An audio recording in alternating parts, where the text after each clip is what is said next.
Introducción a la psicolingüística. Es la ciencia que se encarga de estudiar la manera en que comprendemos, producimos, adquirimos y perdemos el lenguaje. Se trata de una disciplina que se encuentra entre la psicología y la lingüística, pero supera a ambas, puesto que no se limita a la suma de sus partes. Los estudios de psicología del lenguaje se iniciaron en el mismo momento en que comenzó la psicología científica, 1879, con la creación del primer laboratorio de psicología experimental a manos de Wilhelm Wundt. Él entendía la psicología como la ciencia de la vida mental, estudiando los fenómenos mentales como sensaciones, sentimientos, imágenes, pensamientos y otorgando gran importancia al lenguaje. Fundamentos del lenguaje. Para que exista el lenguaje se requieren ciertos factores fisiológicos. El organismo tiene que ser capaz de emitir sonidos gramaticales. El discurso tiene que poseer una estructura. Y semánticos. Es imprescindible que la mente pueda entender lo que se habla. Las unidades mínimas portadoras de significado son los morfemas. Un morfema puede ser una palabra, pero también un prefijo o un sufijo. Las palabras y los morfemas se clasifican según el papel que tengan en la oración. Por último, en el lenguaje humano es imprescindible que el hablante relacione unos sonidos con un significado y que a su vez ese significado sea percibido y comprendido por las demás personas que comparten la misma lengua. La base biológica del lenguaje humano. Por la naturaleza del ser humano, el lenguaje se adquiere de forma espontánea y temprana desde la concepción.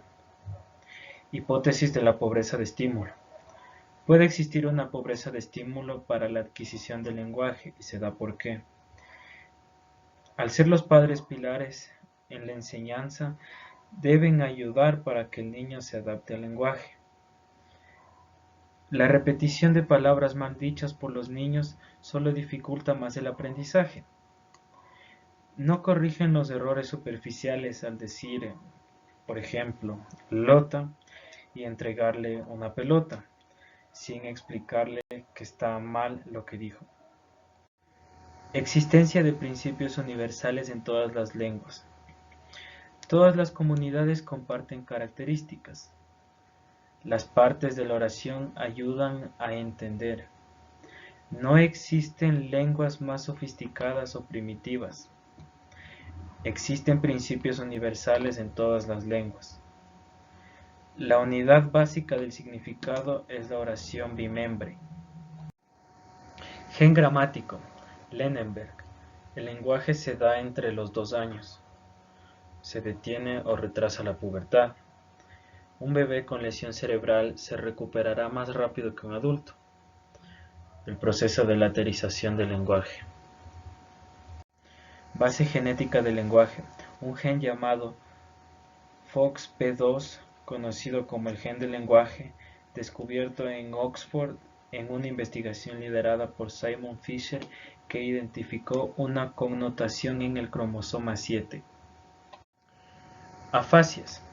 Las afasias se definen como una pérdida o alteración en la capacidad de producir o comprender el lenguaje, debido a las lesiones cerebrales producidas en la adquisición del lenguaje o en el transcurso del mismo. Área de Wernicke. Se ubica en el lóbulo temporal, zona cercana al oído. Se descubrió en diversos pacientes. Algunas características de personas con esta afasia son fluidez normal en el habla, sustitución de palabras fonética y semánticamente, uso de palabras inventadas o neologismos, dificultad para la comprensión, falla en reconocer los errores que cometen. Área de Broca, Paul Broca. Se ubica en el lóbulo frontal izquierdo en la tercera circunvolución. Sirve para el habla. Área más conocida como afasia de Broca. Algunas características de personas con esta afasia son falta de fluidez, no poder repetir secuencias, errores sintácticos, dificultad al usar proposiciones, artículos. No comprende las frases complejas. Relación lenguaje y cerebro. El cerebro humano se divide en dos hemisferios. El hemisferio izquierdo es el cerebro lógico, está implicado en lenguaje y análisis, y el hemisferio derecho es el cerebro creativo, implicado en soñar despierto y la imaginación.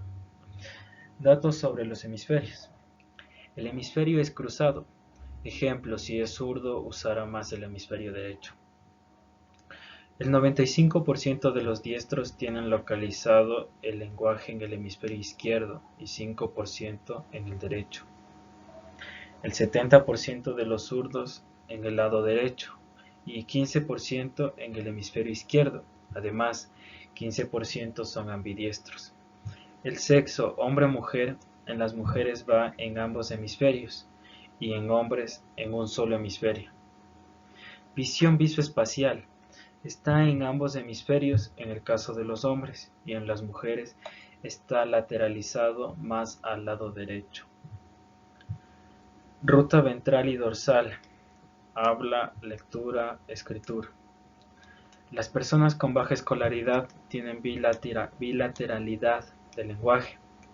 Las personas con buena escolaridad tienden hacia el lado izquierdo.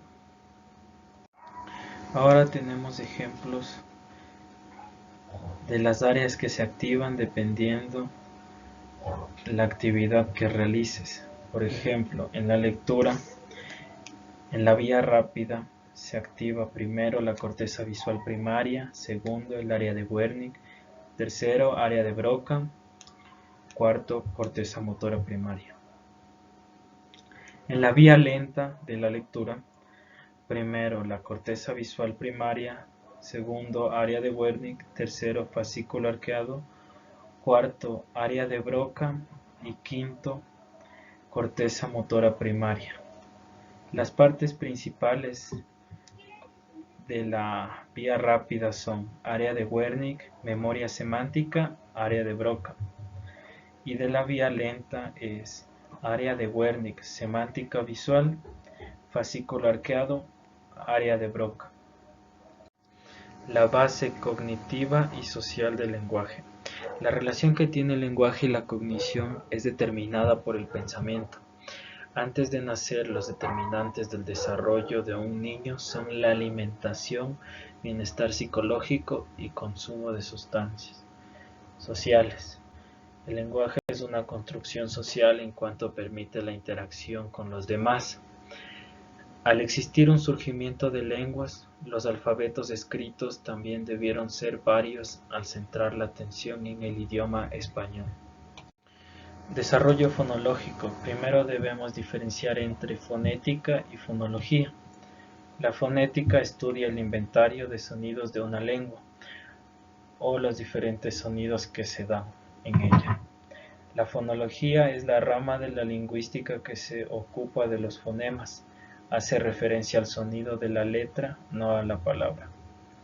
Tenemos dos áreas principales: la lengua que activa fonemas y la fonología, mientras que el habla activa fonos y fonética.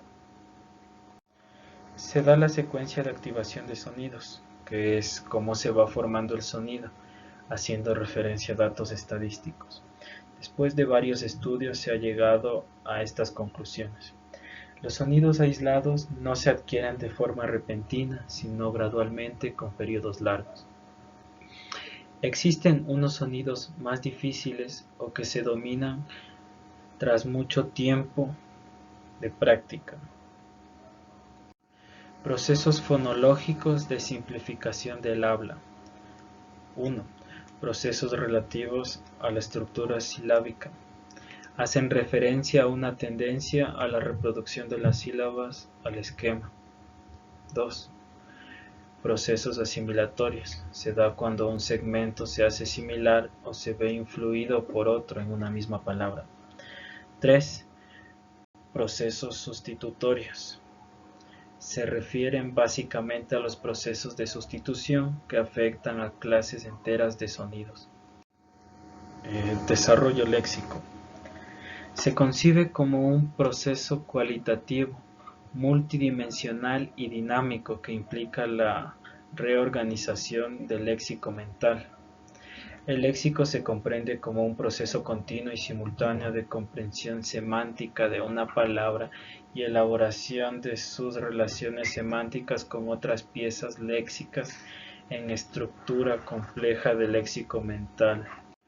Cuando nos referimos al léxico, hablamos del vocabulario, y con un vocabulario nos referimos al conjunto de palabras de una lengua que una persona conoce o emplea, y las palabras se pueden clasificar en abiertas y cerradas. Palabras de clase abierta no tienen un inventario de palabras estable, puesto que pueden crearse palabras nuevas que aumentan la lista. Las clases abiertas son nombres, adjetivos, verbos, adverbios. Palabras de clase cerrada. Estas palabras tienen un número limitado de elementos, los cuales no se pueden ampliar. Las clases cerradas son preposiciones, conjunciones, pronombres, determinantes. Desarrollo semántico. El desarrollo semántico consiste en la adquisición del significado de las palabras y de las oraciones. Tenemos varias etapas. Primera, etapa preléxica, de 10 a 15 meses. En esta primera etapa los padres otorgan la categoría de palabra a las emisiones infantiles. Suelen consistir en expresiones acompañadas normalmente de gestos o expresiones faciales. Etapa de los símbolos, 16 a 24 meses. Los niños experimentan un aumento lento y significativo del vocabulario. Adjudican etiquetas lingüísticas a los objetos, personas y acciones de su alrededor. Etapa semántica, 19 a 30 meses. El vocabulario medio de los niños se sitúa en torno a las 50 palabras. Las producciones se incrementan notablemente, llegando a construir enunciados. En la etapa que comienza a partir de los 3 años, desaparecen los fenómenos de sobreextensión e infraextensión y comienzan a aparecer otros como la sinonimia, antonimia y reciprocidad, así como la jerarquización de los significados. De los 3 a 4 años, las preposiciones, conjunciones, adjetivos y pronombres incrementan su uso y frecuencia. A partir de los 4 años, se hace frecuente el uso de conectores discursivos.